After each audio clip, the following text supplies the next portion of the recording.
Hello everyone, it's me, Carl from Seafoam Gaming, back with an Unscripted Memories, and I was gonna finish up Weka and the final season episode of Season 3, but life got in the way, of annoying midterm got in the way, lots of homework got in the way, and not really this bit because it literally happened like 5 minutes ago, but my stuffy nose is kinda in the way right now. So needless to say, I've been a bit busy lately, and I hope that after I graduate in a month, I'll be able to make more videos again, but no guarantees because I have other stuff to do. But one thing I want to do before I move on to episode 9, because I am scripting it, I have everything else done, so that's good news. I'm going to talk about memorable Pokemon game launches. Game launches where I was excited and days I picked up and how I celebrated. I do eternal memories on each and every one of these games and explain it there, but since I don't know if I'll get to those games for eons because I don't have 3DS capture software, I decided I might as well just share my memories of the games themselves and mostly their launches because I can talk about that in a video like this, unscripted with no problem. I'd have all my Pokemon games here except that some of them have been misplaced, some of them are in my file safe, and there was one I misplaced on purpose, and I'm going to tell you which one in a minute, though you probably can guess if you know me. So, Pokemon. So, yeah, there was a new Pokemon game coming out this weekend. It's called Pokemon Sword and Shield, and by the time this video is uploaded, it's been out for a day or two because I have to edit and stuff. But as I film this, there was a midnight launch tonight, and I'm going to go to it. They moved it to another GameStop, but I'm still going to a midnight launch. So I was going to reflect on, well, hey, if I'm going to enjoy this launch of a new Pokemon game, I might as well talk about the other Pokemon games that I got at launch. So yeah, let's do just that. Though, I will say I like to do the whole series, but there was a bit of a problem. I mentioned this kind of vaguely in some of my other videos, like I think the Game Boy Player I hinted at this, but I have not gotten a single Pokemon game at launch until 2007, which was after I was relocated here. Every Pokemon game I got before then, I just got. I don't know what day I got it when the days like the game came out, because the only games that tell you what date you started adventure on are the DS ones, and that's why when I bought them at launch. So that's kind of interesting. All I know is that my first ever Pokemon game was Pokemon Yellow, and I got it through a weird circumstance. So when I was little, I think I was 3 or 4 years old, I was with my birth mom and I guess my grandma, my mom's side of the family. I don't really know if she was there, I just know my mom and I were. And we were at this house and I was playing games with my Game Boy Color. I had stuff like Mario Deluxe and Conker's Pocket Tales. Those were my first two Game Boy games and I stuck with them pretty much. Though I did give both of them to my grandma for safekeeping, which I'm glad I did because then they would have been stolen if I didn't. But yeah, those were the two Game Boy games I loved the most. And one day, this kid came over and was a fan of Pokemon. He had the game, and it was pretty cool looking. And then he told me he was stuck with, starting out the game because he was in the Viridian Forest and he didn't know where to go. And then I don't know if it was my mom or his parents or if he wanted it because maybe he liked me. I don't know. But all I know is that he somehow gave me his Pokemon Letto copy to borrow for the sake of playing and helping him get unstuck. And then when he come back, he'd be past it and could continue on the journey. Well, I bought the cart. Well, I didn't buy it. I was a kid, so it was given to me. I had a cart, I played on my own, and had a pretty enjoyable experience. The kid named his Pokemon AJ, I believe. That's my only clue as to who this person is. This person's like my age, maybe a little older. And I have no idea where you are, and I have no idea if you remember me because I'm in the Midwest, you're in the Midwest, and this was in 1999 or 2001. And I was just playing the game for the heck of it. And needless to say, it was a lot of fun. I had a lot of fun, and I basically just wandered around, caught Pokemon, and mostly just battled and stuff. I did have some memorable moments like losing Pikachu, the struggle in the first gym, because I didn't know about ground moves. And I was just spamming the move over and over and over again until it used struggle. And I also had Sand Attack, which helped Onyx to miss me enough so I could beat him. That was a weird experience. But I think in about a week or two, I beat the whole game, and AJ never came back to get his game. Or maybe he did, and I didn't know it. All I know is that one day I had the game no longer, and because of that, I had no longer had the game. I don't know if my mom stole it and pawned it. I don't know if I sold it somehow. I don't know if AJ came back and got it. I hope that's how it ended.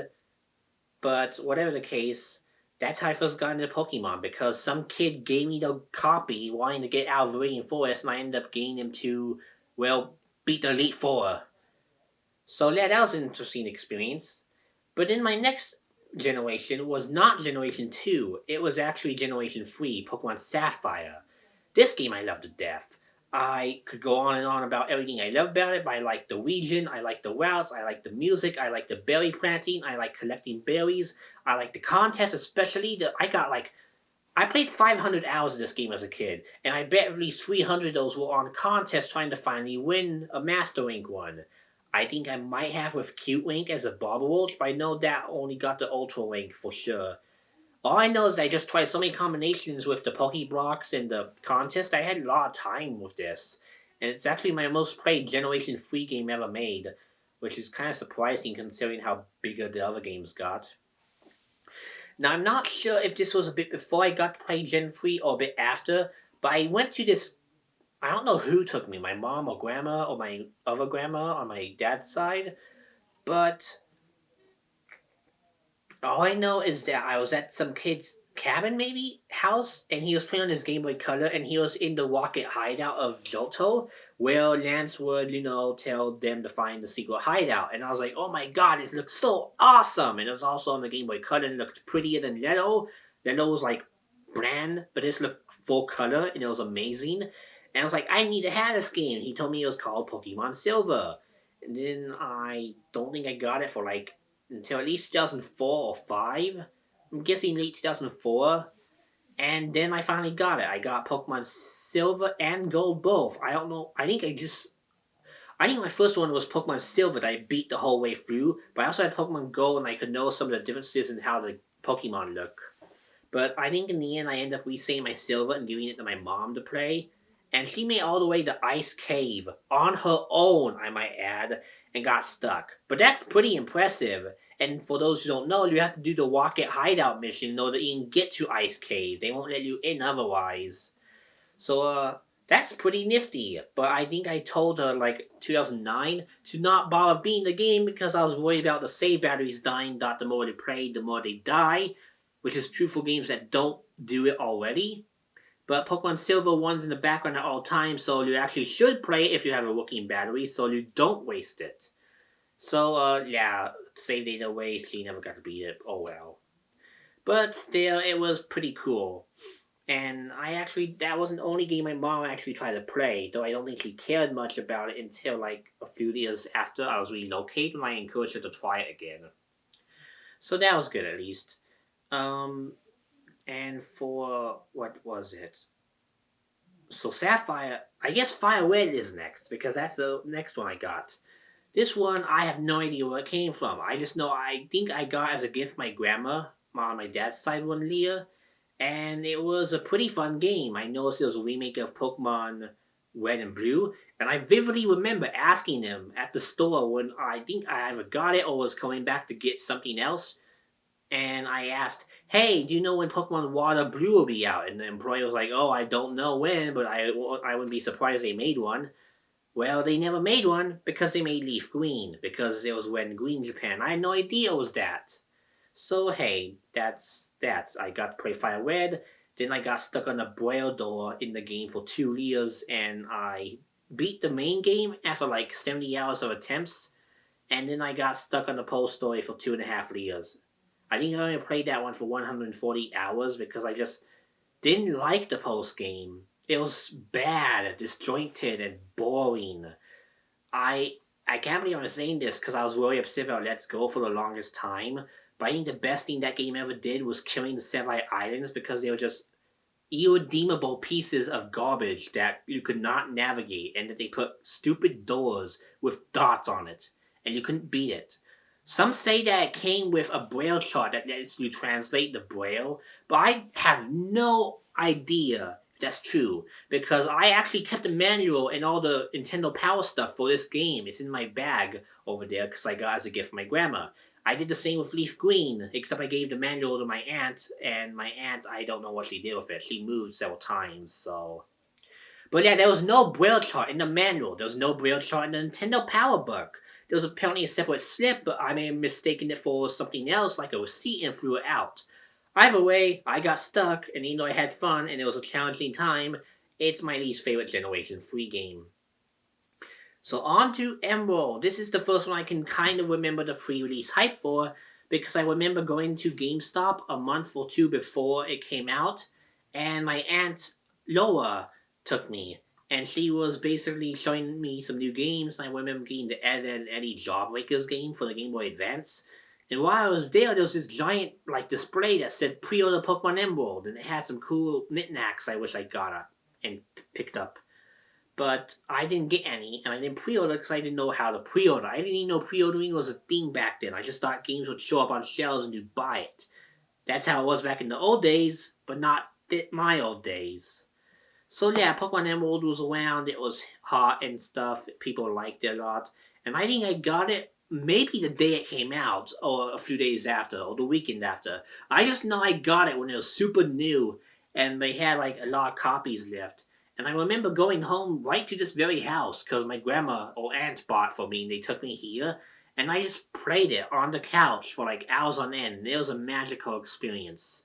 It was Ruby and Sapphire again, but with little tweaks that made it a lot more fun, a lot more challenging. And the contest I loved so much got a bit of a buff because there was this master berry maker. And I think there was some extra coordinators we could play against. And of course, the Battle Frontier, which I thought was a second quest, and it really is a good second quest, save for some dumb leveling restrictions. And I had a great time with it. It got me through some of the roughest times of my life, too. Some of the roughest times of my life. I remember it was the game I brought with me when I went to a rehab facility the year later.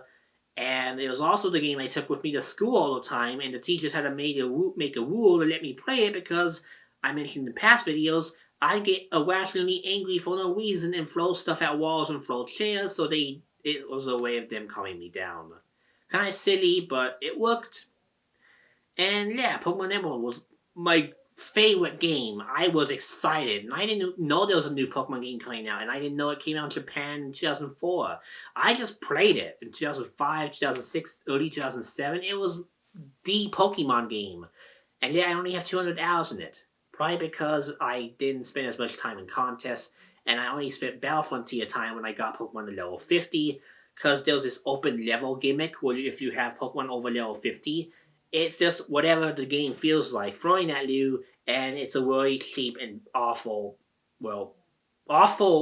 post game if you play in open level mode. Unless you use Battle Factory, then it's level 100, and I had no idea Pokemon levels could go that high as a kid. I remember playing with some of those Pokemon from the Wentos and was surprised how long it took for Pokemon to get knocked out. But yeah, that was Pokemon Emerald. And I did get Colosseum, I don't know when, I just know it was 2004 and I played that game too. So the only Pokemon game I remember getting after that was not XD at launch because I didn't even know it came out. It came out in 2005 and I got it the day I was relocated. My grandpa drove me to the local game store. I think it was in the middle of March. That's when I was relocated. And he got me a GameCube, the silver one that was bundled with Pokemon XD. And that was my first exposure to that game. I had no idea it existed before then. There I got to learn about Bonsly because that was in the game, even though Munchlax was in the movie, which is how I learned about it. And I had a good time, though I was a bit disappointed by some aspects of it not connecting the Colosseum like I thought it would. But needless to say, that was also a great time. And then we get to, you know what, Mystery Dungeon. I did a whole retrospective on this. It was what kicked my channel off. I mentioned how I got good grades in the spelling test, got it as a reward, fell in love, it changed my life and made me a better person, and the series I have lots of debts to because of it. So I'm not going to repeat that story. But yeah, I didn't pre-order those either, but I got them on launch day. I just didn't pre-order. So that's how I got the Rescuer's Guide. But what I did pre-order was shortly after getting my Nintendo DS for Christmas and Pokemon Ranger. I beat the Ranger game and found out that you could get a Pokemon called Manaphy in Diamond and Pearl. And I was like, oh my god, there's new Pokemon games for the DS coming out? So I asked the guy at the GameStop if I could pre-order them, and yeah, he let me. I pre-ordered Diamond. Actually, no, it was Pearl version because of Barnsley. But I found out later that Barnsley is not version exclusive. I think he's just rare in Diamond. But yeah, I got Barnsley. Well, that's what I wanted to get Pearl for. But I got Pearl version when it came out. I got the cool stylus that I now lost. And thus began periods of launch hype. So for Diamond and Pearl, before it came out, I remember just wondering what games they would be, what Pokemon would be in it, what features there would be.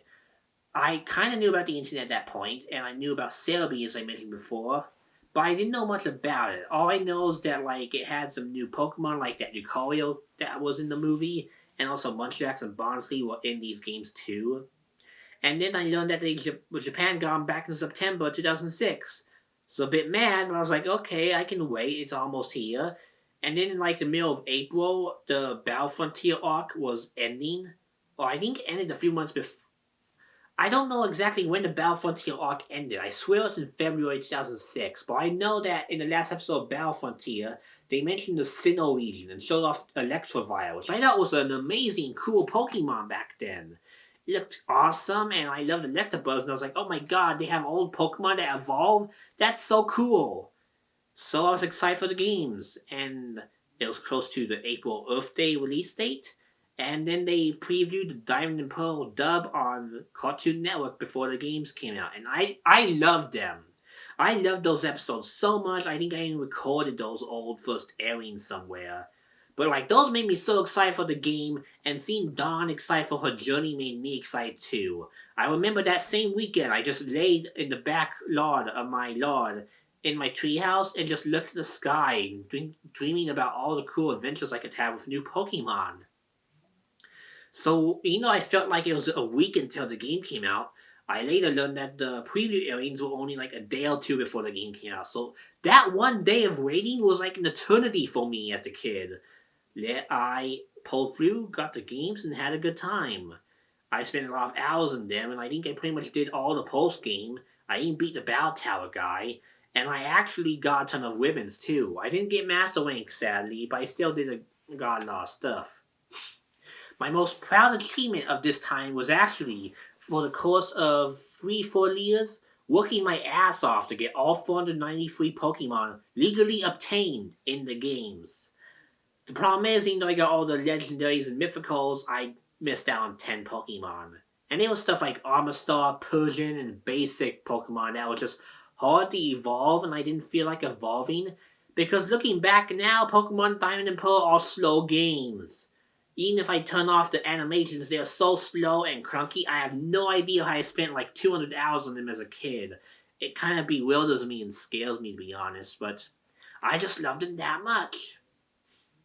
I already mentioned Pokemon Mystery Dungeon 2, and there was also other Pokemon spin-offs that came out that I grew up with, like Pokemon Ranger 2, which I got for my chorus performance, and Pokemon Ranger 3, which was a Christmas gift that my grandma misplaced, so I didn't get on Christmas, but then I got the day after because she found it.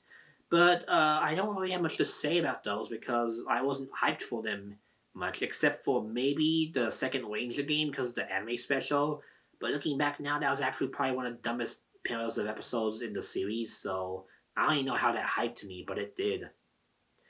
So Platinum was where I next got my hype kicked in, and it was because the Battle Frontier was back, and I was like, oh my god, I love the Battle Tower because they scaled the Pokemon down, but I was like, a Battle Frontier with scaling? This is gonna be the best game ever! And sure enough, I was excited for all the new news and stuff, and this is during the time where I actually used YouTube a bit more. I think it was early 2009. So yeah, I got to learn stuff about Platinum version. I got to learn about the Origin World. I got to hear the Origin Battle theme, and I got to hear the Frontier Brain theme, which hyped me up to an amazing degree. I think I even downloaded a copy of the music to listen to on the computer on repeat because I was so excited to battle the Frontier Brains. I got Platinum and absolutely loved it. It was Pearl, but better. It was more streamlined. It was easily the best good version of a Pokemon game that just edited the original, if I may be honest, because it made everything that made everything that Pearl had just so much better. I don't even want to replay Pearl if I ever replay Gen 4 as is. I want to do Platinum. That's how good it is. And I honestly recommend it to everyone who wants to join the Sinnoh League. But oddly enough, the Battle Frontier I didn't care much about when I got to it. I loved the Horn one to death, and I played the crap out of it. But the facilities in Horn were kind of cheating. I liked the Battle Tower, Dome, and Arena, and Pyramid. Those were amazing. They were mostly fair to me. I liked their gimmicks. They worked well. But the Battle Factory was stupid because I couldn't use my own Pokemon nor capture or keep the Pokemon I wanted. And the Battle Palace, the game just plays itself. It uses natures, and I was like, what the heck's a nature? I don't give a crap about natures. Natures are stupid. Get rid of them. I actually am in that crowd that still thinks you should get weird natures because they are dumb. But they do influence stats, and new games actually let you change them, which I'm excited for in Sword and Shield, and more on those games and some of the controversies in a bit. Because I've actually been avoiding those on YouTube discussions for a good reason. But yeah, Platinum, I just didn't spend much time at the post game. I ended up going to the Battle Castle, which I thought was okay, the Battle Tower, which was still as fun as ever before, and the Battle Arcade, which I actually loved so much, I think I almost got the gold medal because I just loved it that much. But the Battle Factory was returning again, still the same boring gimmicks that sucked. And then there was this Battle Hallway, I think it's called.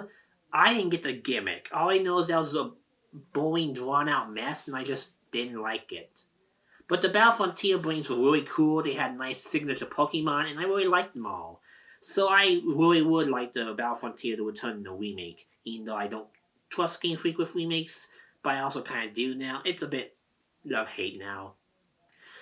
So yeah, Platinum. And in the last Unscripted Memories, I already mentioned my whole import Soul Silver, like, memories, how I imported it, how I... Actually, I don't think I told you. Maybe I'll go over it again in case I did. But I got Soul Silver, like, on the 24th of September of 2009, but I couldn't actually play it because, I kid you not, this was when I was in middle school, and my grandparents went on their yearly vacation to go to another city for some military reunion stuff, and my dad was taking care of me. I mentioned how strict and kind of weird my dad is, and let me just say that for some reason he thought the school computers not grading my Spanish test, because I took Spanish and I hated every moment of it. He thought because they didn't grade it and it was marked as a 0 by default that I failed the class, and he got super mad about it. He wouldn't listen to anything I said, he wouldn't listen to my grandparents on the phone, and he also did some emotional manipulation on me. He did some really crappy stuff where, like, anytime I smirk, and I can't smile on command, so I just did it, and I can't see my smile, because, point of view and stuff. He'd always get enraged and scream at me because I was laughing at him. He didn't like being laughed at, and he got really mad, and he was so stupid about it, if I may be honest. And so he grounded me the entire weekend because of the Spanish test, not Smash test. The Spanish test being marked as 0, even though I think I actually got like 70% on it. And then when the update, like the next week, he got brushy and said he was sorry, but yeah, he overreacted. I got grounded on that Friday the games came out, and I was super mad at him. I told him he was pretty much stupid, he was overreacting, and I really want to call my aunt and grandma and tell them, hey, my dad won't let me open my effing package. I didn't swear back then, but like, he wouldn't let me open my package because he was mad about a Spanish test grade that bugged out. And even if I failed, I wouldn't give a credit because Spanish sucks, and I passed it anyway, and I never want to take it again. Long live French. But yeah, that was a very nerve-wracking night. The Pokemon game I dreamed of, remakes of my Silver and Gold, it was just sitting there on my desk downstairs, and I couldn't open it. I couldn't sneak down and open it because my dad claimed he'd hear any footstep I make even if I crawled on the floor. And he was like, oh, super stern, super mad over a test, and he was just adamant. And then the next morning, I remember waking up and wanting to play the game. And because I had a birthday party I was going to that day with some friend in middle school, Dad let me go to the birthday party and thus let me open the game. So I did get to play Soul Silver. I had an amazing time. I showed off the Pokewalker to that friend who was also in the Pokemon at the time, but he grew out of it like a year later. And when Heart Gold came out in English, I basically just bought that, but didn't really have much memories with it because most of my memories were with Soul Silver because that's how I first played the pair. Again, no Battlefront tier usage. This time at all. I only went to the Battle Tower to hear the Crystal theme, and I didn't actually enter the facilities, because it was the same as Platinum. Don't fix what isn't broken, but yeah. So that's Gen 4. But how's Gen 5 and onwards? This is when even though I pre-ordered Pokemon games still, I actually got out of it for a period of time, and there was a reason why.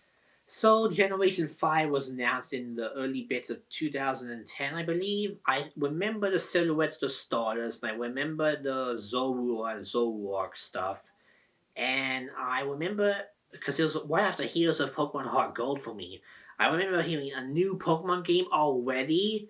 Like, I knew Leas were normal for Pokemon games, but like, I just imported a Japanese Pokemon game for the first time in my life. So in 2009, I played two mainstream Pokemon games back to back. And in 2010, I played one of them again because I got the other version. So hearing about two new pairs later that league in Japan, I was like, oh come on, I don't want to play two Pokemon games every year. I was a big Pokemon fan, but I had, to play other games too. So Pokemon Black and White were coming out later that year, and I was on the internet by this point, since I mentioned that Animal Crossing Community was my first online forum, and this was a year after I joined. I knew everything about the games, this pre-release stuff. I saw some new Pokemon. A few of them looked weird, but a few of them looked cool. And I liked Zoroark a lot and thought he was a legendary for the longest time until I actually played the game and learned that he wasn't just an event Pokemon for some reason.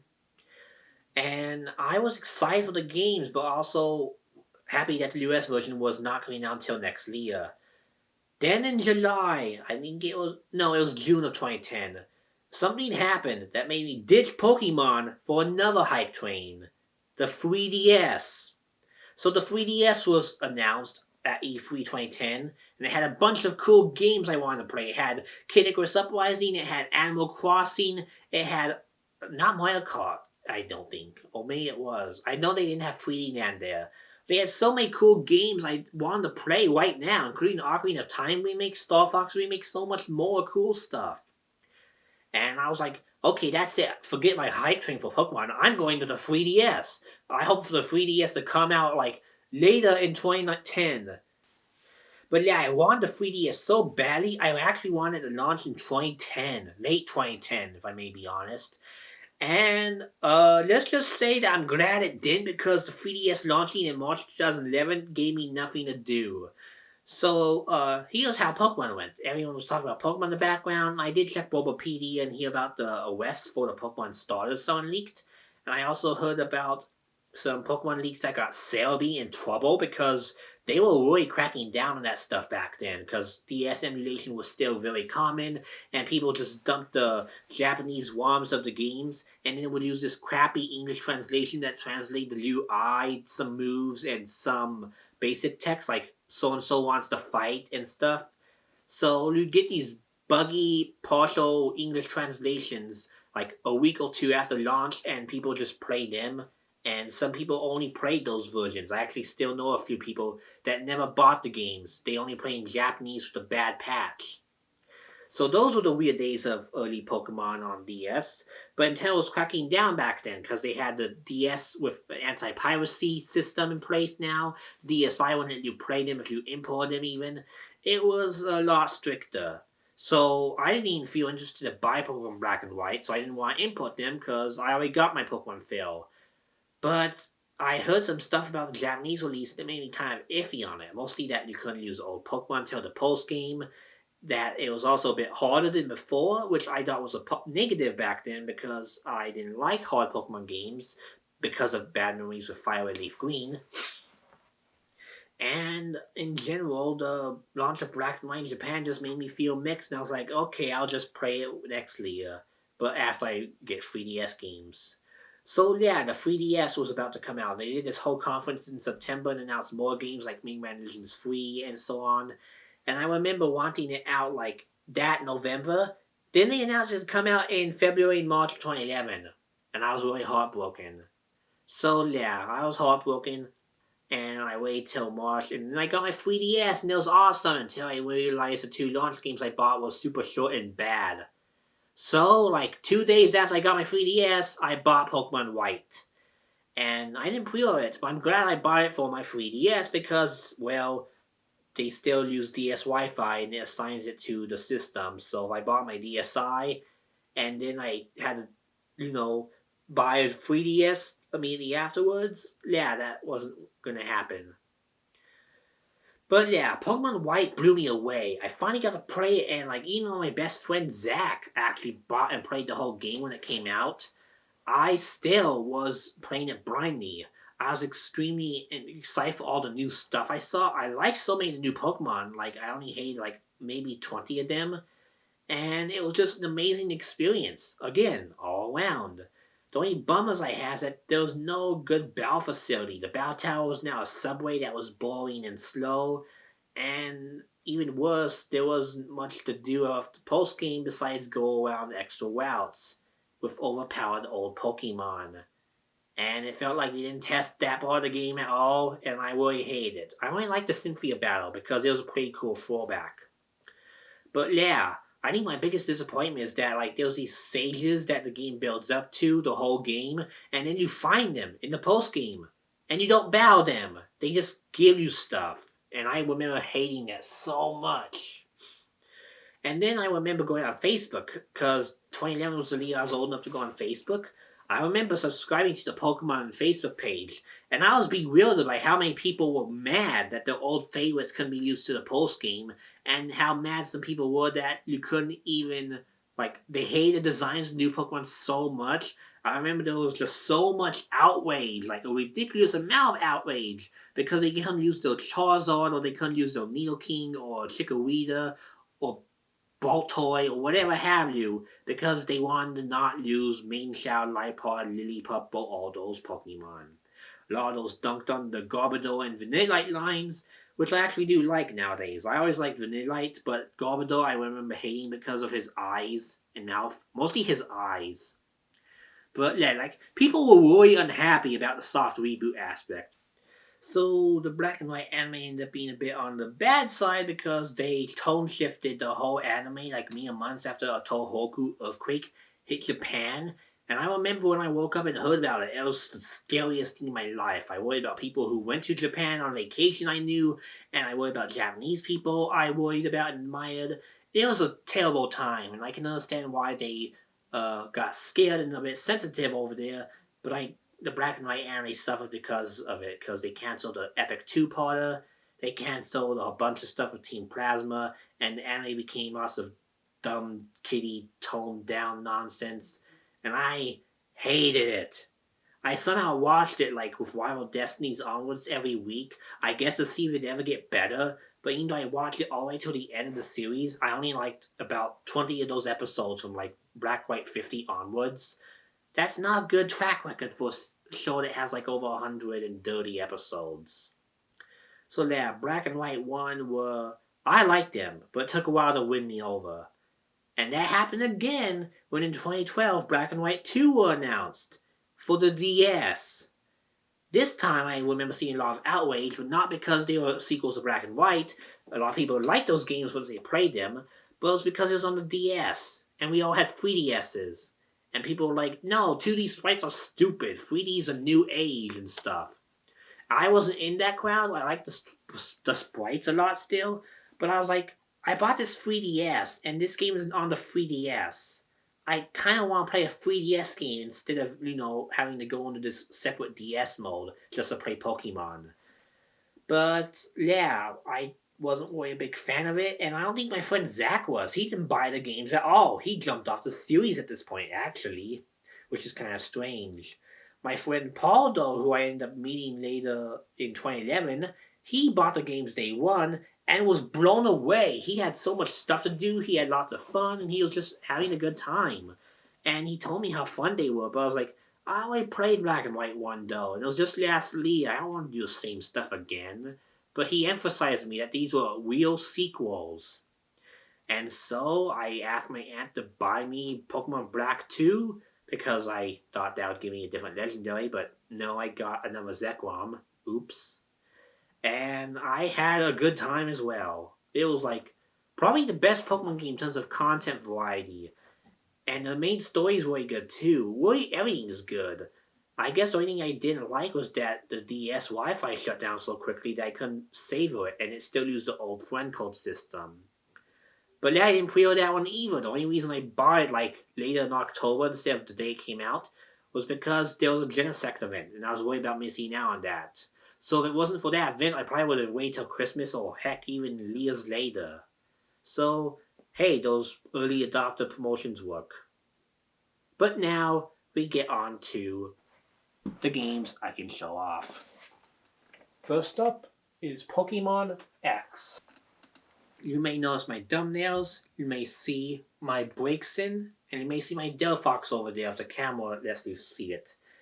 Pokemon X introduces, in my opinion, the best new lineup of Pokemon I've ever seen. And if I play Sword and Shield and think those are better, well, hey, that's a different opinion.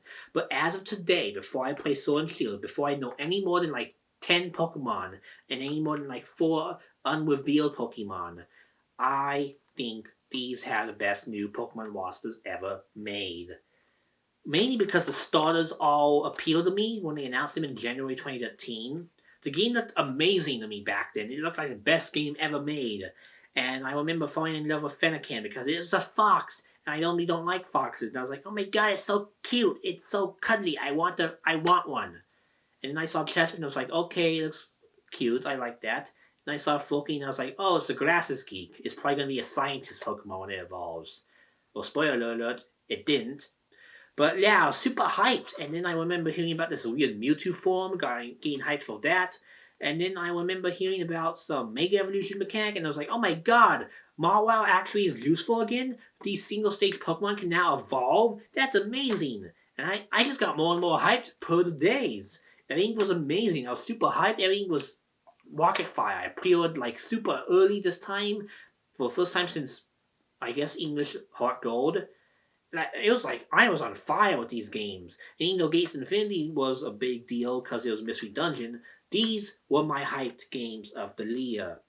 I even remember my main reason for going to French over Spanish was because the region in these games were based off France, and I thought if I took French lessons, I'd know how to play the games better. Well, let me say that they don't always say much French in the English version, and it's just stuff you can look up online. But yeah, I was in the hype phase, and I saw the mid-starter evolutions in like September, and I was like, Braixen. The moment it sounds cliche as all heck, I know, but like, oh my god, Braixen's perfect. Its design was perfect. It reminded me kind of like myself in terms of behavior, and I just liked it. I loved it. It was me. And I mentioned in other episodes, this isn't a secret, that I became a furry around this time too. And, over the years, I had, wait to be an adult, to be into that side of furry fandom. Even the casual, safe for work furry fandom, I was like, so admired Braixen that, like, I think in 2015, I ditched my old Pokemon sonars because I had, like, a crap ton. I just pulled out of a bucket because I didn't know what to make up my mind on. I just became Braixen full time. Braixen is me, and I like Braixen. Even though a lot of people portray it as girly and some creepy innuendos with it, which I don't like, but Braixen, I love Braixen. I can't say it enough. Frogadier looked super cool too. It looked like a cool, speedy frog. I was excited to see what it evolved into with those things around its neck. And then we have Crittenden. It's fat. I hate it. Not so much anymore though. But yeah, I was still excited, still hyped, and then in early October the leaks happened. Someone got a copy of Pokemon X from some store in Canada, I believe, and then in Italy a bit later on. And I looked and wanted to see what my precious Braixen would evolve into. And then I heard, because I looked at the NeoGAF thread, which was before the site went to hell, which is not saying much, but hey. And NeoGAF went nuts over Braixen's evolution. Not because it was amazing, or because they were furries harder than I and went furbait over it, but because it was this lovely lady Delphox over here. And people did not like her. Mostly because her wool was big and buffy and thick. And people were poking fun of her like eye animation, which looks like, and it was like so dumb, like goofy and dumb looking. But I loved her almost as much as Breakson. She looked like a good motherly figure, a wizard that could pull off some pretty cool moves. Good psychic type. I love psychic type. It was perfect. And Chestnut looked pretty cool too. And then instead of Crittenden being the butt of my joke, it was Greninja. Floki went from this glasses geek to this cool speedy frog to this dumb ninja frog with a tongue around his neck that can't speak, it looks like, and he doesn't have his bubbles beard anymore. You know how much I want my scientist idea to be so true that I got so mad at Greninja when he was revealed. Imagine my feelings when he became Smash Bros. Generation 6 representative instead of Breakson or Delphox or Chestnut, and how I got even more disappointed when Ash's Greninja got God modding powers and basically won every battle except one. People didn't want him to lose. I actually did. Yeah, Greninja. I like him in battle a lot. He's actually a super cool Pokemon to use in battle. But his design, I can't take seriously. And that voice, Japanese or English, it's probably the biggest Star disappointment ever. Because at least with Ember, who I hate to death, I hate all of his forms equally. Greninja, I liked Frogadier a ton, Floki a little, and Greninja had to ruin all of it. But how's the game? When I played this, I enjoyed the game. I loved playing as my Delphox, even though I didn't give it a nickname. Nowadays, I would have named after myself because being more embracive, my first song and stuff. But my Delphox, and I got a good team. I actually think I got Delphox, Lapras, Aegislash, Hawlucha, Articuno, and Venusaur as my main competitive team in these games. And I still use them in all the games I can use them in to this day, which is kind of nice.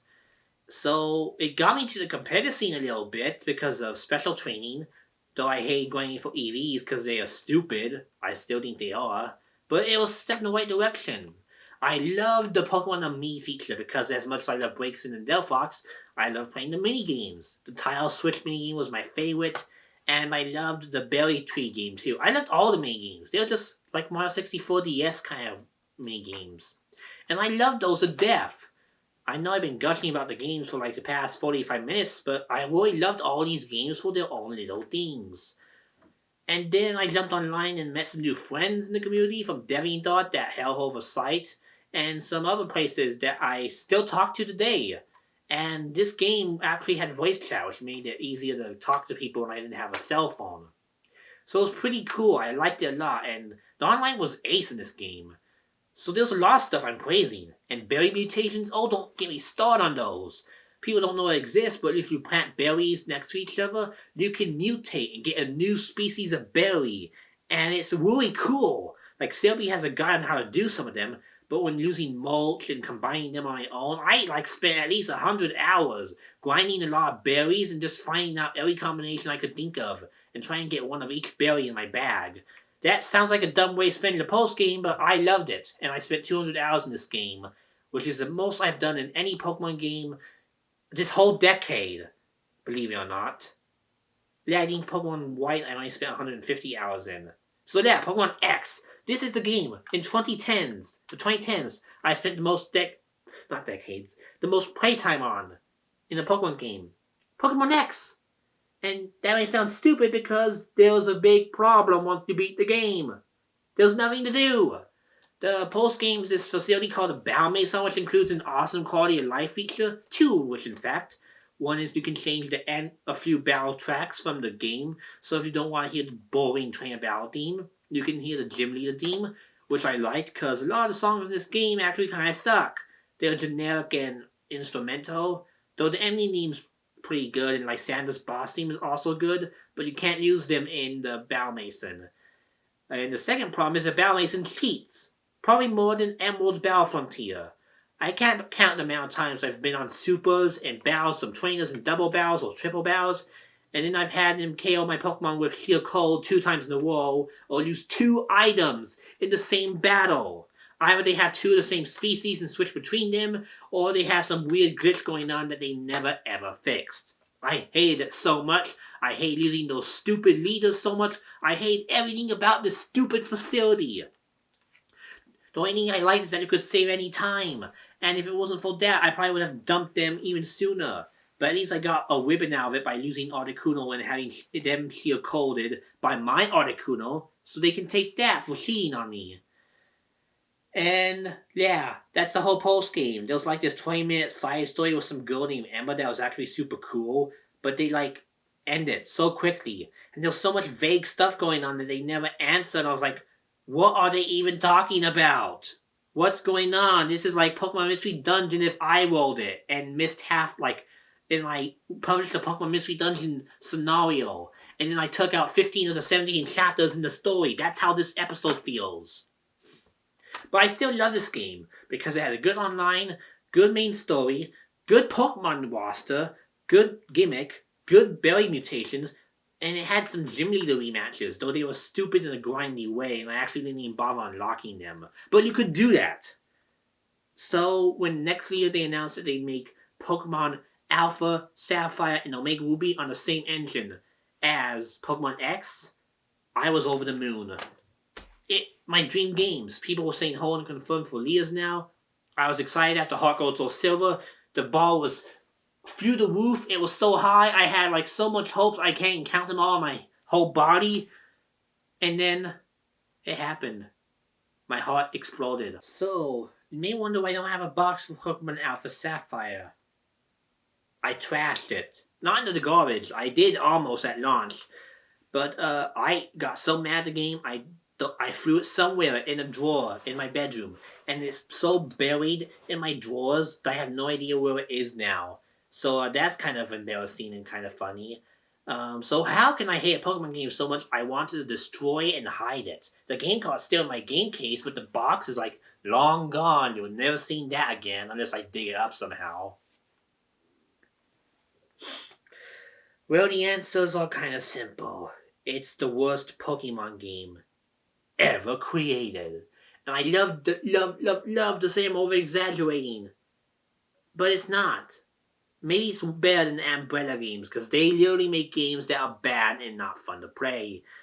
But this game is also not fun to play. It's like Pokepark 1, and that's stupidly easy, mindless, bad, and it disrespects the vision of the original game in so many ways. I'm honestly surprised that the directors and producers were okay shipping the game out like this.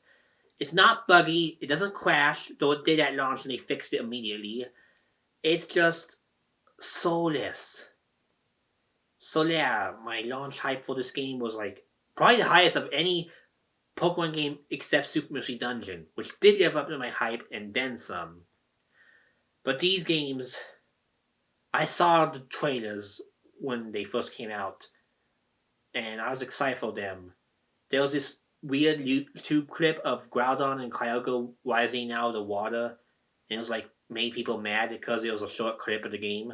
But that cutscene blew me away because in Ruby and Sapphire it was like the most anticlimactic nonsense ever. And he was like super awesome. They were roaring and jumping out of the water and it was super cool. And I was like, oh my god, I can't stand this anymore. I must have these games now. It's like, I couldn't take it. I need these games. Me and my friend in school who grew up with Pokemon Sapphire and Emerald were beyond hyped. We talk about every day in school. Every day we count down one by one to Alpha Sapphire's eventual release. And I was like, through the roof. And then they made a demo. And I was like, oh my god, I can play the games now. Well, a bit of them. And get some Glalie at the end, I guess. Or was it Steelix? I don't know. Maybe in Japan it was Steelix. But either way, it was just, I couldn't take it. It was just so much hype. I loved X so much, except for the post-game, but Ruby and Sapphire didn't have much of a post-game, it just had good contests. And if they were smart, then they'd put the Battle Frontier in, because hey, that's literally Gen Free's second quest, they at least should do something. I thought that maybe they didn't. They'd, have those trainers from the frontier, like, around the region for you to talk to. Well, so yeah, as you can tell, I pre-ordered these games the second I could do so and knew how to from GameStop. The demo was data mined, and it was amazing. They found traces of music that seemed to confirm outright the Battle Frontier was going to be returning. Battle Frontier was going to be returning. Music was there. The facility music was there. The whole Frontier branding was there. I was like through the roof. In the Mega Evolutions, they discovered, oh my god, some of them were amazing. Like Sceptile, Swampert, he's kind of fat, but he's still cool. Salamence.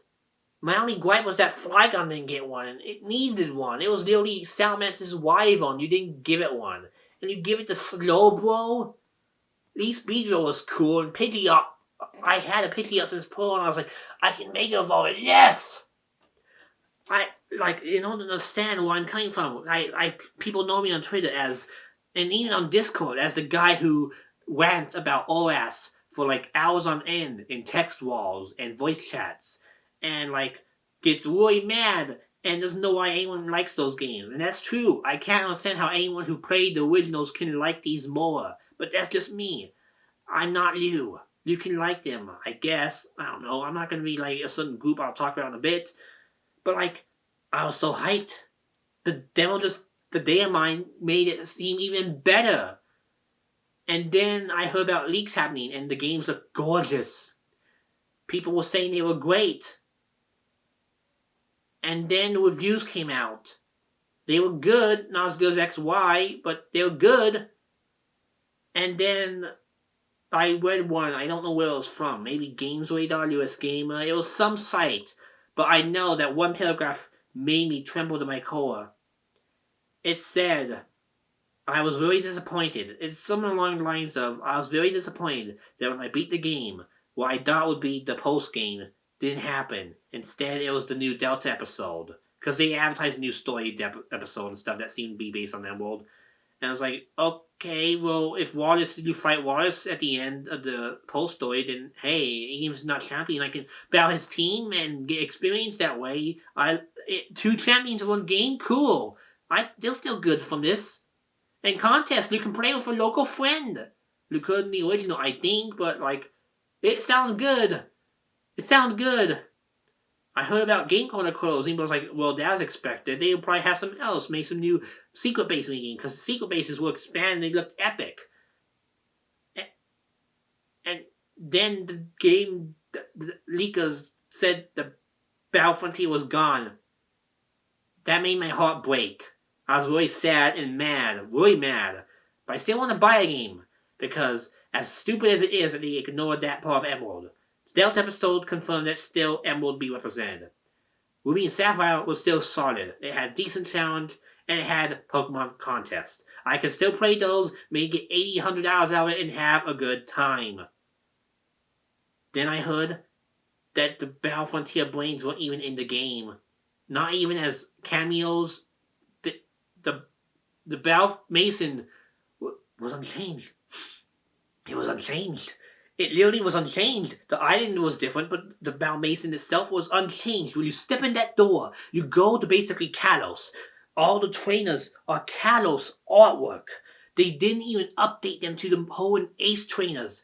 It's the one Pokemon game aspect I almost consider lazy design, as if they didn't care. Nowadays I know that it's not as easy as copying and pasting. That's pretty much what they did here. So they deliberately put it there. They deliberately made it that simple. And the only change to the battle leaders in the Mason were that they played the Hoenn Frontier Brain team, but used the same generic teams from X and Y. They could have. One hopeful grace I had, even if the Battle Mason still cheats like always, they could have, the Frontier Brain teams, and each of them were like maybe the predecessors to the Frontier Brains, because there was a Battle Tower model that felt like it was like insulting everyone. But I was like, well, if this is a prequel, then maybe the Battle Mason leaders just are holding these Pokemon for the Frontier Brains, and then they'll hand them down, and then like in a future sequel or whatever, you can see the Frontier Brains again or something. I was hopeful, or DLC, because Luno Free has had DLC support at that point. No, it was literally copy, paste, make sure it doesn't break, change music, and partners. You can have multi-battle partners that are different. I hate it. It made my heart explode. I was mad. I still bought the games like an idiot anyway. Because it was Ruby and Sapphire. I still want to do contests and I still want to go online with the friends. That was still there. That was still good. The music was even better than X and Y. There was so much I should have liked about this. And then I went to the Safari Zone. And then I realized when I was entering looking for Absol that, wait, where's the Safari Ball? Why can I battle these Pokemon? Why isn't there the time limit? Where's the Pokeblocks? I was like, losing my mind. Did I bug out the game? It looks the same. Where's the Emerald Safari Zone? Maybe you don't have those foreign Pokemon there, but is there at least something from Emerald that I can look at? No battle test because no Frontier. There's no Trainer Hill because that was Ruby, Fire Leaf Green, and that was honestly bad. But no Fossil Maze, no Ditto Farm, no. Where was all the Emerald stuff? Where was the Safari Zone? And then where was the Pokeblock minigame? I loved that with friends, and I had friends together, and we were gonna play a block minigame, and then we just put it in a box, and it made perfect Pokeblocks. What the you know what I'm gonna say, but that's how I felt. Like my heart that was stabbed twice now. And to make matters worse, there was a law reason for this in-game as to why the Safari Zone is just another route, basically. The owner complains about people not liking the Pokemon captivity or some shit like that, and he complains that his park is not gaining support. So it's basically abandoned, and the Pokemon roam free, and there was no game. That was the stupidest nonsense I've ever heard. At least with the game corner, they said it was closed because it wasn't doing well, and they had it closed. The Safari Zone, they had the Pokemon there. They had the layout the same. They had everything else the same, except it was not the Safari game. I know people hate the stupid gimmick of them running away and bait and all that stuff. But that adds to the challenge. That adds to the joy. That adds to the hype of it all. And even though I hate Safari Zone, how it goes so silver, it was still Safari catching action. It was, honestly, just heartbreaking. And to make matters worse, by that point in the game, I was steamrolling everything in sight. At this point, I believe Omega Ruby Now Sapphire had Pokemon Bane support, so I did import some of my old Gen 3 Pokemon into the game and they didn't obey me. Okay, cool. I did use those to steamroll some bosses, but I put them away. And I had no problem losing my unexperienced team I basically shafted in favor of a Blaziken I dumped from X and Y that I used to fight the rival. And I really just used my old team to fight online with friends from that I still had that were playing the game. And like, even my inexperienced team, like, beat all the gym leaders. No deaths. All the trainers, no deaths. I thought I was just crazy, and I was like, old. And that's why I was better. But I checked Celebi, no, the gym leader's Pokemon go down in level, and go down in move count, and go down in stats. One of them goes up, I think it's Titan Lisa, but I don't know for sure. All I know is that, like, they all are down. And they're stupidly easy. You have an experienced share, sure, and you can turn that off, but there's no difference. You just have to grind more. And even if you're low level, you can still beat up the gym leaders with no effort. So I was very upset. And I only like that they actually did make the Kyogre Groudon plot make more sense and make it so that the leaders weren't stupid idiots that picked the wrong ball.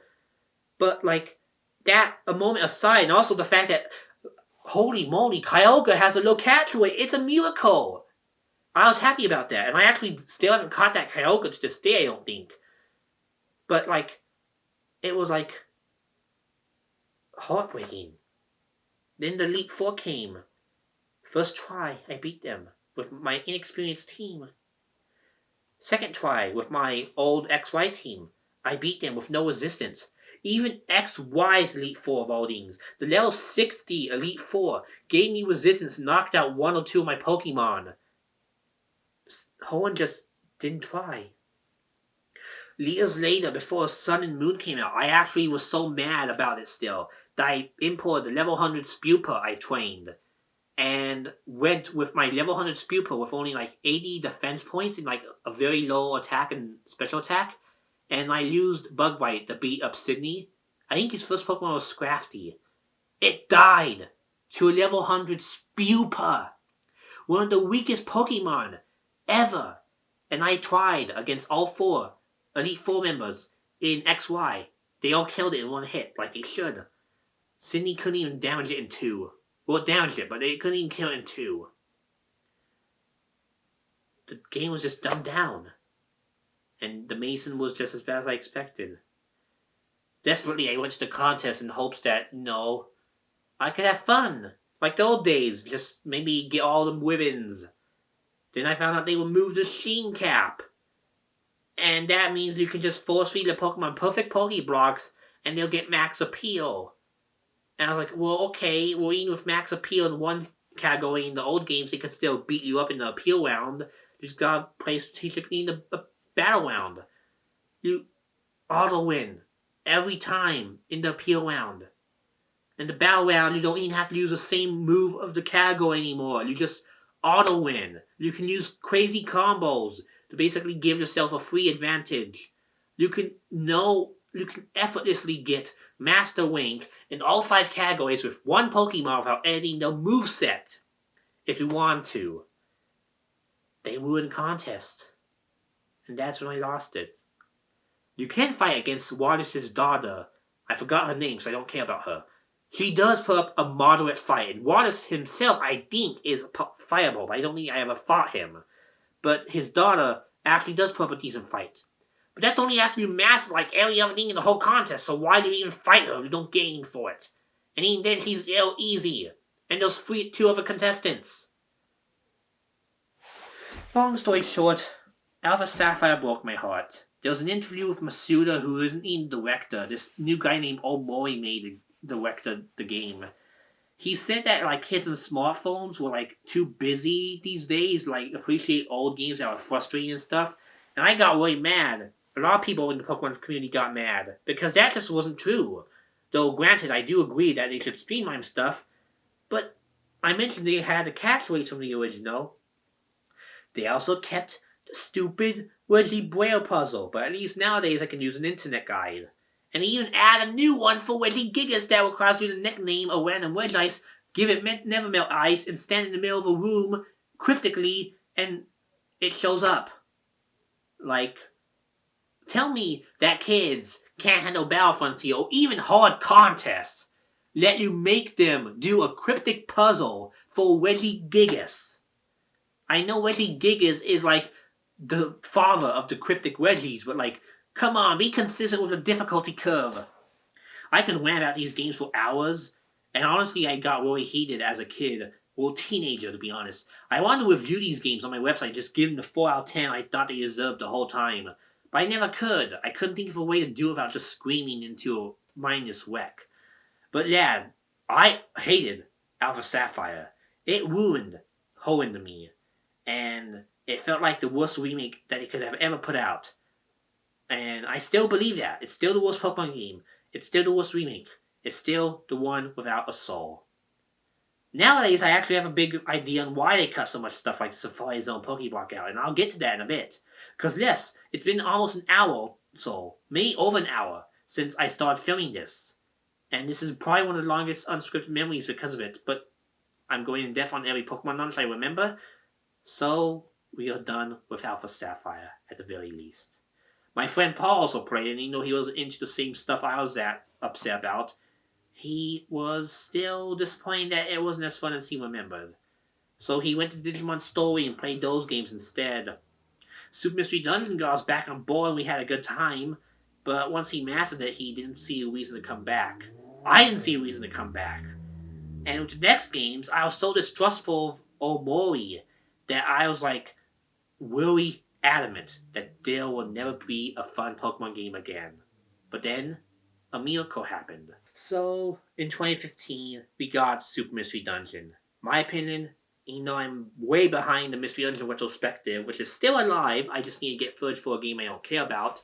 And then I also need to, again, get more footage for a game I don't want to replay. Even though I have lots of screenshots and B-roll already. And then I have screenshots and footage of a game I do want to play again if I can. But I don't need to because I already got all the footage. Super Mystery Dungeon is hands down the best Pokemon game ever made, in my humble opinion. That's because I'm a roguelike fan, and I like roguelike. I like the strategies they provide, and unless they're the stupid level reset kinds, I like them most of the time. If they have a good story, then that's even better. So, Super Mystery Dungeon is my favorite Mystery Dungeon game of all time, favorite video game of all time, though a few of them have come close. I did say this about Gates of Infinity 2 for a bit because I love the story so much, but I think if Super didn't exist, I would have had many things dethrone that game by now. But Super, it's still on top. Just barely, but still on top of my favorite games of all time list. Though I remember when that came out, people were hoping for Pokemon Z, because hey, we got remake, we got original game, XY still has some unresolved plot threads, we better get Pokemon Z, or sequels, that's what people hoped. It never happened. I'm thankful for that, because they got to work on the next game. But before that next game was revealed to us, the Pokemon fanbase had a bit of a meltdown when Super Mystery Dungeon came out, because it wasn't their Pokemon game. And I remember trying to convince so many people who were like adamant about waiting for the next Pokemon game to just play Super. It would be a good tide over. You can have fun with these games. But they didn't want to because if they couldn't catch Pokemon, it wasn't a real Pokemon game to them. Still kind of mad about that, to be honest. And I have more reason to be mad considering we'll get to another thing in a bit. The thing I've been avoiding for 5 months now? I'll finally comment on it in the video. But yeah. I was still mad about Alpha Sapphire. I would still go on the internet rants on it if I was asked. I kind of still do today, but I'm more level-headed because I'm an adult now. And I think that video segment you just saw me talking about everything it broke my heart on was like probably the closest you'll get to an eternal memories of it because I don't want to play them again. I don't want to see them again. I just want to move on. So, I heard that Magearna, a cool-looking new Pokemon, was apparently part of the 7th generation of Pokemon.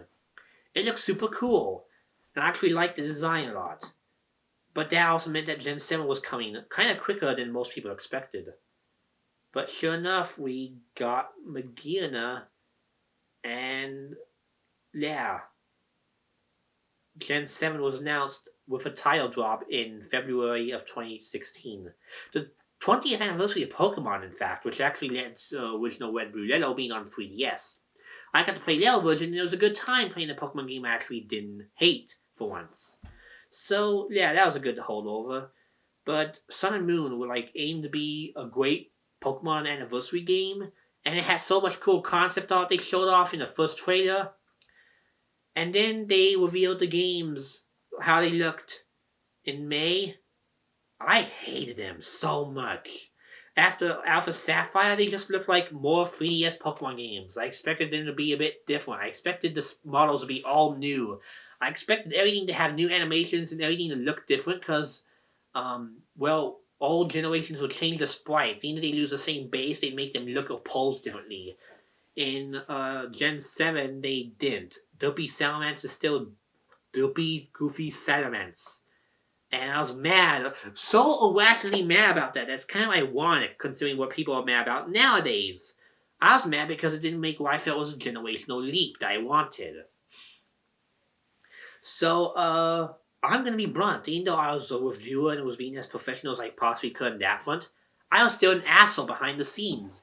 Because I wouldn't let anyone, enjoy or get excited for Pokemon Moon. I put down people who are excited for Pokemon Moon. I constantly remind them that if this director is the same as Omega Green Alpha Sapphire, then you just auto win the whole game with no effort, and there'll be no soul in the game. I was adamant. I was basically, well, what people are for this gen, but in 2016. Before people even hated the game for other reasons. And then, a week before launch, there were leaks, like always. I looked at every one of them because I was adamant I wouldn't care about these games at all. I had no reason to ever get them, so thus I can spoil the whole story, not care. I was blown away. The story was relatable to me. It was well made after Generation 6's weird Kato story, and, well, Ruby Sapphire not having a story you could use to begin with. It was really good. I was like, oh my god, it has a good story. What's the music like? I listened and I was like blown away by that. I was like, oh my god, this boss music is like the best ever. And then I was like, what about a post game? And I was like, wait, there was a good post game again. Like, there was only another episode in the Battle Tower, but it was like good this time. There was a Battle Tree, which had old trainers returning with their own theme music, instead of generic random people we don't care about. And the post story was interesting and in-depth, and you got a good reward for it. You got cool alien Pokemon. You got the return of a Frontier Brain.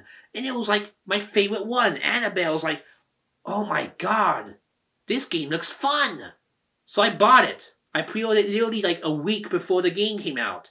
And I had a blast with every minute of the whole adventure. I loved it. I loved Moon. I still do love Pokemon Moon. These are my favorite main series games in the 3DS. I love Pokemon Moon. I can't stress that enough. These games brought me back into the series when I could have easily been in so much negativity and bullying and put down and not letting anyone enjoy it.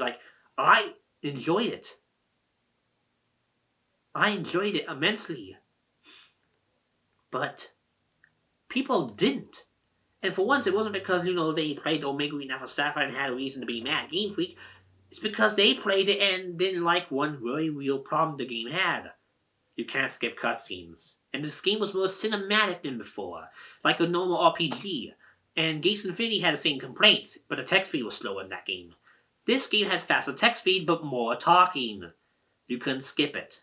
I didn't mind because I loved and was engrossed with the story, so I didn't want to skip any of it. But yeah, there were still some problems that made me a bit upset, but not angry. In fact, I think the only problems I really had was that you couldn't do a Hall of Fame, because it just gave you a list of the newest Pokemon team to beat the league. It wouldn't show you a cool animation or anything. And you couldn't level grind to level 100 for competitive. So as much as I wanted to do the Battle Tree and be competitive, I couldn't because I wasn't fit. And by the time I got my actual XY Battle Team to Sun and Moon, I was bored and moving on to other games like the Switch games because, that was a thing. And also because I was, wanting to play other games. But yeah, Pokemon Moon was just really good. I liked the islands. I liked how charming it was. The NPCs were good. The story was amazing. I cannot stress that enough. Black and White was good, but these, probably because of how relatable they were in my case, these were good. Really good. Super good. People wanted a version of called Eclipse or something, but I was like, we don't need a dud version. These need sequels. I love to see a sequel, and I hope we do get a sequel. Switch or no Switch. And then, yeah, I was back into Pokemon basically. I got merchandise again. I watched the TV show more often. I was watching X and Y this whole time because I did like that. I just liked Pokemon again. It made me happy that these games had enough charm to revive that spirit I was missing so long. And it prevented me from becoming the hottest Pokemon fan that just wanted to bully people who didn't like the old good old days. So, yeah, Pokemon Moon. I literally didn't even want to pre-order it. I didn't even want to buy it. I didn't even want to maybe buy it used. But I didn't even want to buy it. And then I bought it full price the week before it came out, and I loved doing so. And then, well, things were good. I was optimistic. Old Mori won me over as his director role, too, because I don't know if he was a scenario writer, but every little tweak they made of quality of life was perfect. instead of dumbing down stuff, they just made it easier, but didn't make it so that the player was put down. The only way they did that this time was by doing so much tutorials at the start of the game, which was stupid. But if they did that and left me alone for the rest of the game, yeah, I can handle it. And there were some fights that kicked my ass. I lost to gym leaders. Well, not gym leaders, but they were the same thing. I lost to some trial captains, and I even lost to one Kahuna a lot because of how badly her Lycan Walker beat me up. And Elite Four was super challenging, and I enjoyed rematching them. Even though I got sick of grinding level 100, I still enjoyed rematching them. And defending my title with different final challenges was also great. I loved it. So in Switch time in 2017, there was rumors of Pokemon Stars coming out, and that's supposedly like this Eclipse version that people wanted. I was kind of upset because I wanted sequels, but I was like, okay, if it's on the Switch, I'll play these again. Why not? It's a new system. But then we found out Ultra Sun and Ultra Moon were coming out. They were on the 3DS. They brought back the enhanced versions. And these games didn't need them, in my opinion. They were almost perfect. Any tweak I wanted, like the experience, like tweak to have more experience gains, they could just patch that in. But nope, November 2017, I pre-ordered like a month before because I thought it'd be a bit different. We have Pokemon Ultra Moon, the final in my retrospective unscripted ramblings of Pokemon launches. Yeah, I pre-ordered this before launch, though this time I actually got something with it to make it a bit more fun for me. I don't know if this works. I think it's dead.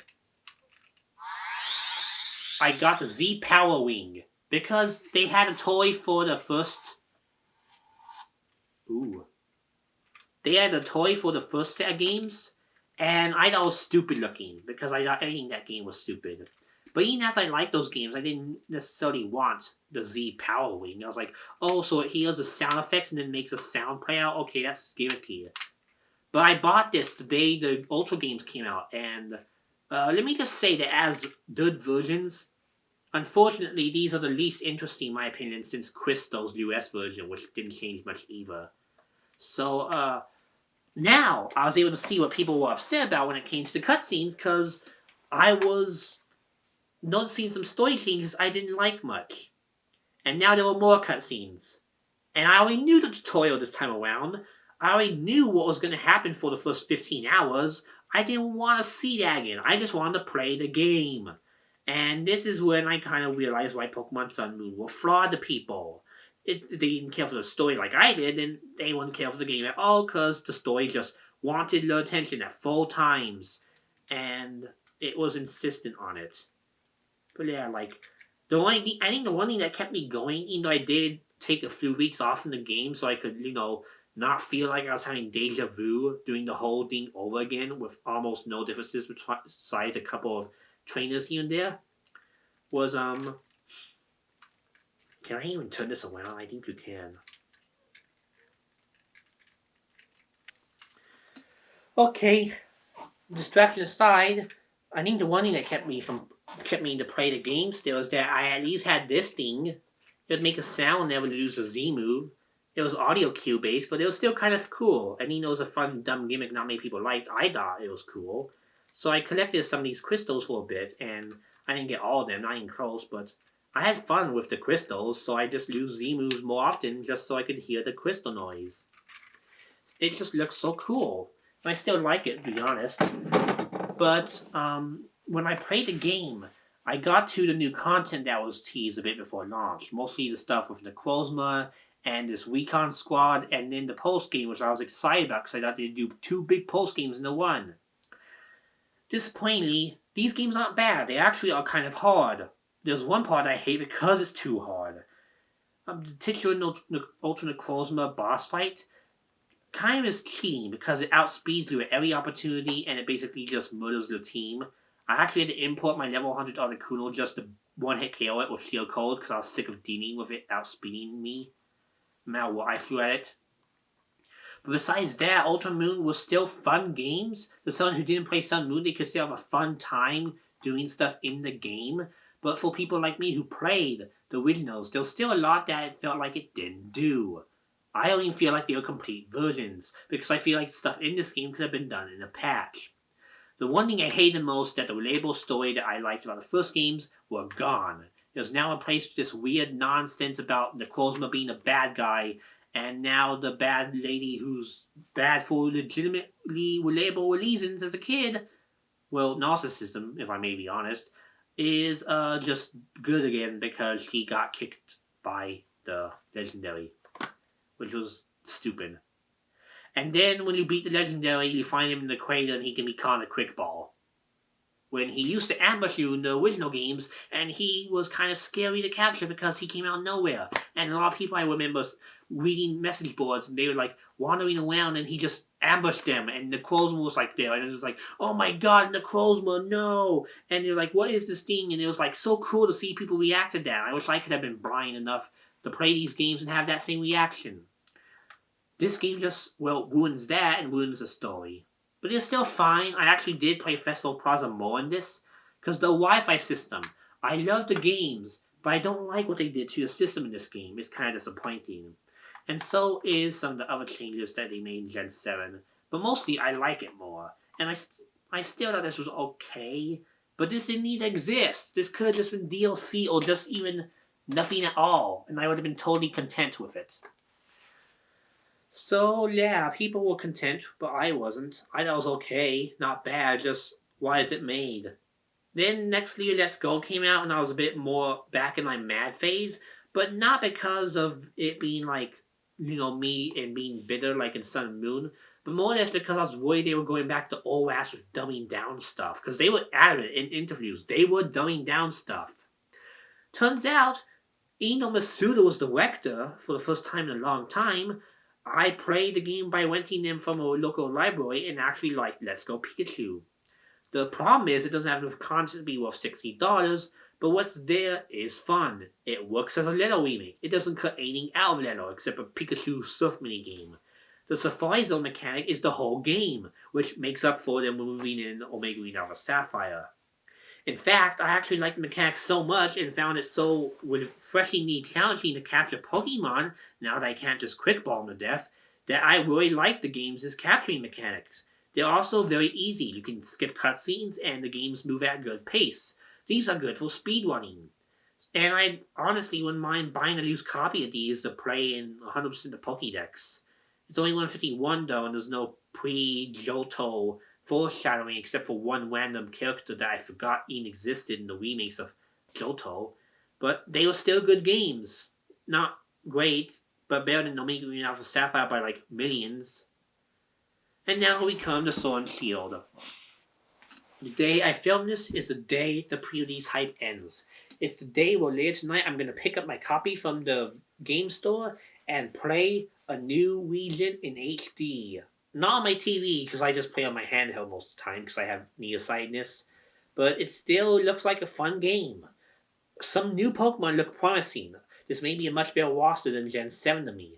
I like a lot of Gen 7 Pokemon, and in fact, you can see some of those Gen 7 Pokemon right here. And there's also a Pidgeotto tissue box I use anytime I have a nose cold, like I did earlier this video. So, Gen 8 has lots of good looking Pokemon. It has lots of good looking features, has even better quality of life stuff. It looks fun, it looks actually challenging because of some wild Pokemon being high leveled and stuff. And some gym leaders that actually look like they will kick your butt. The problem is, for once, I'm excited for the games, but no one else seems to be. And that's because there was actually a legitimate reason, in a way. So, in Sun and Moon, you couldn't capture all 720 Pokemon in one game like normal, but you could capture some foreign Pokemon that had no dex entries and nothing to them outside of just being in the game. They felt like weird last-minute additions, and I actually hated how the National Dex was gone because it made me feel like my Pokedex journey was pointless. Why capture the Greninja that you can capture in Ultra Sun Moon if it immediately is for nothing? Why capture the legendaries that they advertise in Ultra Space if they don't even go to the Pokédex? That's the sort of thing I was mad about. But in Sword and Shield, they took that and just made it so that instead of, them being foreign Pokemon, they just don't exist. And people are mad because some of them do have Pokemon like me and my Espeon and my Vaporeon and some of my longtime Coliseum dudes that we've had for years and can't bring to the new game. I was worried sick about not being able to bring my Braixen and Espeon to the new games, and I found out one of them is going, one of them staying. I got over it though, because I enjoy making new friends and thinking of new strategies. And since this game seems like it's not going to be a grind fest to get to level 100, I don't think I'll have much trouble with the new Pokemon. But some people are so mad about this that, oh my god, there's several reasons I have not commented on this in a YouTube video. Longtime fans might remember that I did a YouTube video when Sun Moon were revealed that I mentioned was kind of part of that hate cycle I was in about hating the games at any means necessary. Well, that's what everyone else is doing, and there's like a bunch of YouTubers who are like making these stupid clickbait videos on every little detail with Pokemon Sword and Shield for the past like 5 months, and oh my god, shut up! I don't want to see this thumbnail in black, like with black and white Pokemon on it that have like white text that says, "Does it suck?" or "They're worse than we thought." And I don't want to hear this dude talk about like why the games are lazy because the animators are working their asses off to reuse whatever they can so they don't get crunched to death. Because if you don't know, game crunch is a problem in the gaming industry. And that's why some games that are super huge have employees who are miserable, like Mortal Kombat and Red Dead Redemption 2, Grand Theft Auto. All those big games have crunch, and it's awful. And I wouldn't be surprised if Game Freak has had more crunch as the games went to 3D. So I was upset. Me and my friend actually watched the Treehouse live and heard the announcement. I was really upset because I was sad about not being able to bring my Braixen over. And I was scared they could only do 200 to 300 Pokemon. That was in like Sun and Moon, and that's a low number in my book. The good news is the number's a lot higher. It's about Ultra Sun Moons, which is good enough for me. But it's reasonably disappointing. But fans have just spammed Masuda, Omori, Turner, and all those Game Freak employees with stupid, childish spam. I thought Operation Faceplate NA was bad. I thought the Torrential Downpour hate group campaign that I openly made a video mocking back in 2016 was bad. I thought the NX people who wanted it revealed as early as possible were bad. I thought the Forbidden hate group that's still really bad was the worst. But I think Pokemon fans take the cake. Like, it's weird. Like, if this was the game after Alpha Sapphire, I'm kind of rambly that I'm blowing my voice out. If these were the games that came out after Alpha Sapphire, I would have been just, well, more mad than I was for Sun and Moon. But I guess maybe because of how much Moon showed me that first impressions aren't the best thing to rely on. And also because I know much more about game development since I review indie games and some big budget games, and also know about crunch and indie developers' processes. Game Freak's not an indie developer, but they have a publisher that they must adhere to, and that's the Pokemon Company and Nintendo to an extent. So, like, even though Game Freak gets crunched to death, people are just really toxic. That's literally the only word that can describe the fan base. Not because some things need to be improved. I kind of want some things changed too. It looks like from preview video that there's not much variety in the outdoors, and there's lots of rain and grass. I was hoping for more mountain stuff, more like, I don't know, snowy roads, maybe some deserts. You know, I hate deserts. I don't know. It looks like maybe more variety. That's reasonable feedback, and constructive criticism is good. In fact, some elements of the games they have added because of feedback. You can skip cutscenes now. The game's a lot speedier from what I hear. The pacing's good. Quality of life's good. Especially in the battle competitive department. Even better. But like, oh my god, like, I couldn't go one day without reading a hashtag bring back national decks in every single Pokemon tweet ever. Even if it's about the games, TCG, or whatever have you. All because of some people putting Masuda as the one behind the dex cut, because he said that, like, he talked about the dex cut at Treehouse. But there was one thing people forgot. He's not the director. He's the producer. And even the director doesn't deserve this much spam or hate. But Masuda's a scapegoat because of what he said during Omega Green Alpha Sapphire, so people are picking on him. And I've seen people spam that hashtag on tweets he made about some things that just made me sick to my stomach. I commented on my Twitter about it a lot, especially about one in particular. But well, I guess the one thing that made me kind of upset is that first thing was that someone was having a Pokemon themed wedding. I think it was in Japan. And Masuda, because they treat Masuda fan, or I did with my grandma's pumpkins of like Pokemon I paint every year. He said it was pretty. He likes art. And sometimes it gets even funny. One time I saw someone tweet open the Kirby to him. Watch my Deviant episode no more. And he literally said it was funny. I want to find that so badly, but I remember laughing my ass off that he saw it and actually didn't know what it was. But yeah, he's a nice guy. He's someone I want to go out and eat out with and stuff. Like any game developer really, unless they're assholes. But people took to that tweet about him congratulating a couple on their wedding and spammed the National Dex stuff. This was like 1 month after the news though, so okay, maybe it's just like any stupid campaign will die down later on. Then a month later, the 74th, I believe, or 75th? I think it was 1945, so I think 74th anniversary of the atrocious atomic bombings of Nagasaki and Hiroshima. I don't like going to history on my channel, but I actually have to stress for people who may be watching, because, there's that YouTube policy and stuff about kids, and these videos I talk about stuff not for kids all the time, just teenage and adult stuff. But Nagasaki was like not just a firebomb that killed like a few 10,000 people and like people got burned and that was in the day.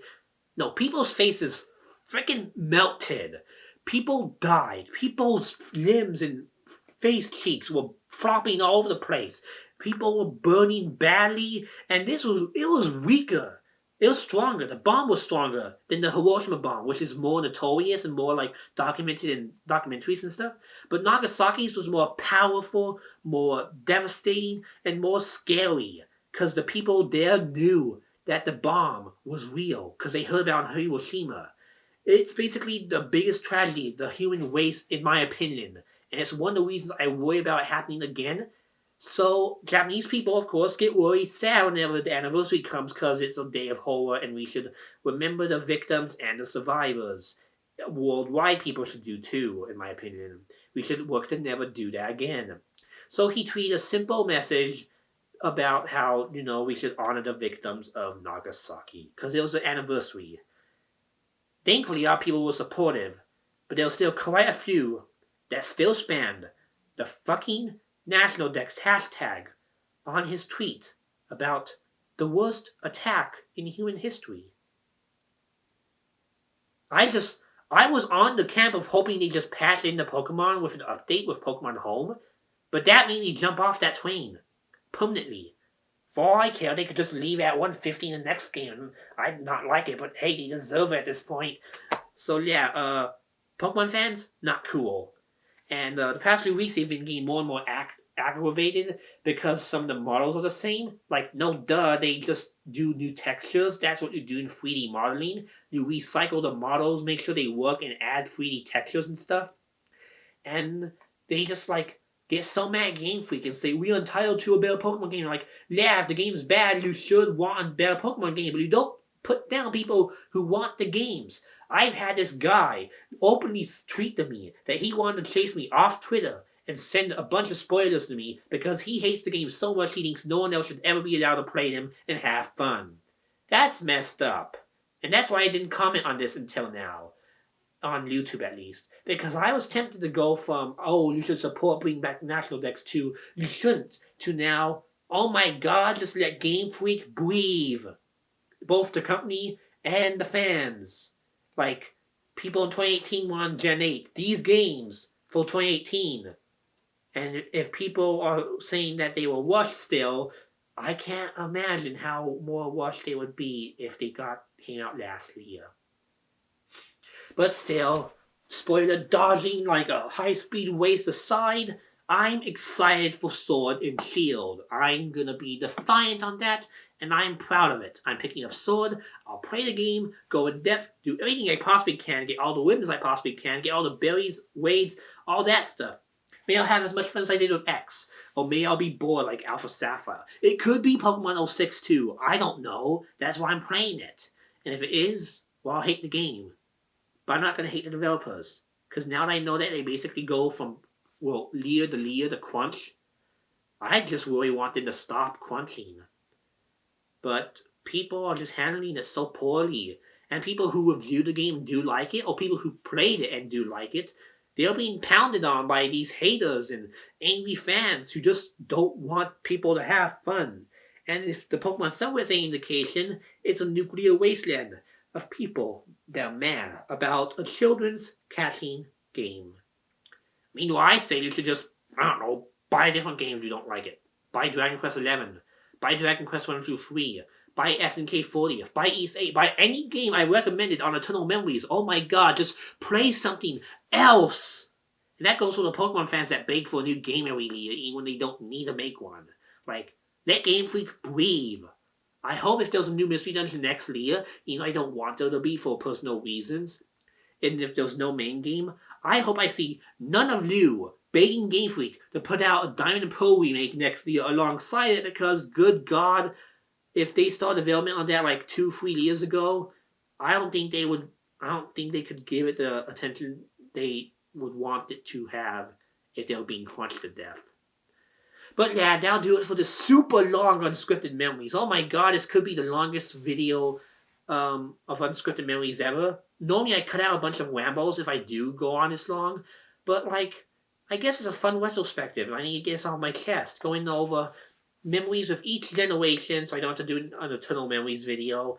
And going over Alpha Sapphire in particular so I can explain to you guys why I don't like that game without going into a screaming rage fest. And why I finally am talking about the Sword and Shield controversy and why I don't care.